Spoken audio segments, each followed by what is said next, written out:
there is a different vocabulary for a man and a woman.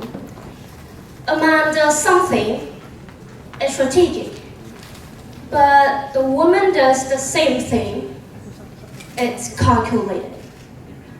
Women should sound like this, women should wear this, women should get married and stay at home to do housework. They always tell us what we should do. Recently, on a social networking site, there have been an argument about how the spirit and expression of femininity in music is too outrageous and go against feminism. But some people think that they are just too exaggerating the problem, when in fact, the definition of feminism is being misunderstood these days. So, which one is correct?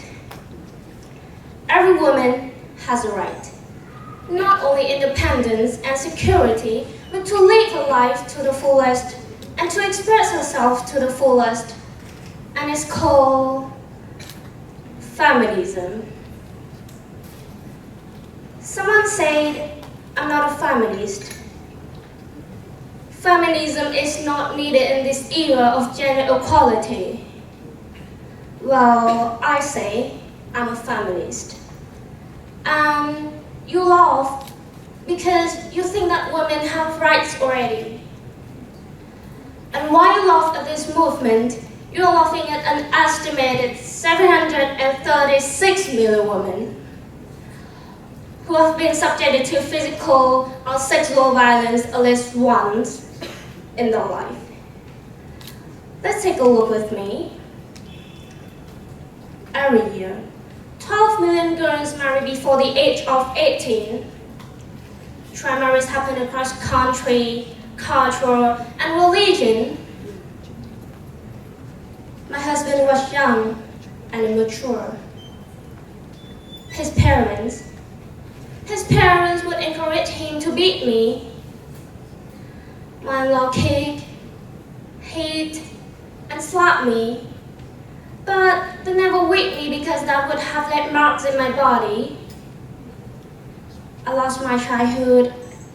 I loved school and going to school, but they wouldn't let me.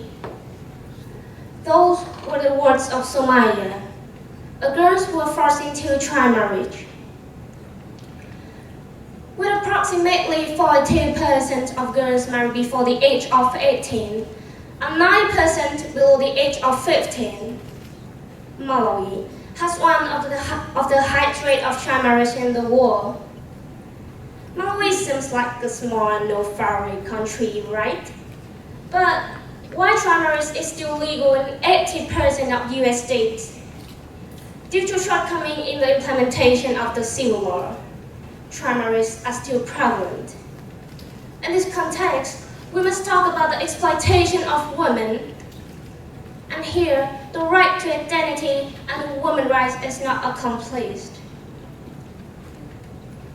Throughout history, many millions have tried to keep females at home, even not giving them any education. According to UNICEF estimate, worldwide, 129 million girls are out of school, including 32 million of primary school age and 97 million of secondary school age. Not far away, right in Vietnam. Education plays an important role in the prevalence of child marriage. Girls with no education are more likely to marry in childhood than those who complete education. In addition, children whose parents have a higher level of education run a lower risk of becoming a child bride. Even though the government of Vietnam has enacted the Family and Marriage Law in June 2000, which sets the minimum legal marriage age for women to 18 years old without any exception. However, child marriages are still prevalent in rural, mountainous, and isolated areas where a large number of ethnic minority people live here.